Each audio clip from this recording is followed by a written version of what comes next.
எலெக்ஷன்ல நம்ம ஜெயிக்கிறோம். எங்க வீட்டு 4 ஓட்டு இருக்கு, மறந்துடாது. அதான் வந்துட்டோம்ல, இனிமேல் இங்க தான் இருப்போம். நாளைக்கு காலையில அவ மகளுக்கு கல்யாணமா.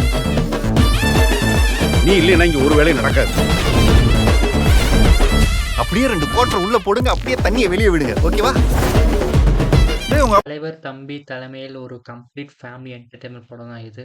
இது அண்ணன் தம்பி ரிலேஷன்ஷிப் பேஸ் பண்ணி எடுத்த படம். ஒரு வில்லேஜ் செட்டப்பில் நடக்கிற ஸ்டோரி, பவர், பாலிடிக்ஸு, அப்புறம் இந்த லீடர்ஷிப்பை சுற்றி எடுக்கிற படம் தான் இது. தலைவர் ரோல் வந்து ஸ்ட்ராங்காக இருக்கும். தம்பி கேரக்டர் வந்து செம்மையாக ஒரு எமோஷ்னலாக கனெக்ட் ஆகும். இதில் முக்கியமாக சாங்ஸு அப்புறம் காமெடி எல்லாம் படத்துக்கு ஒரு பேலன்ஸ் கொடுக்கும். ஓவரால் சொல்லணும்னா தலைவர் தம்பி தலைமையில் ஃபேமிலியோட சேர்ந்து பார்க்குற சூட்டபிளான எமோஷ்னல் கமர்ஷியல் மூவி தான் இது. ஸோ இந்த பொங்கலுக்கு சரியான மூவி தான் இது. இதுவரையும் இந்த பொங்கலுக்கு வந்த படமே இந்த டிடிடி தான் சரியான படமாக இருக்குது. இது மாதிரி ஆனஸ்ட் ரிவ்யூக்கு நம்ம சேனலை வந்து சப்ஸ்கிரைப் பண்ணிக்கோங்க.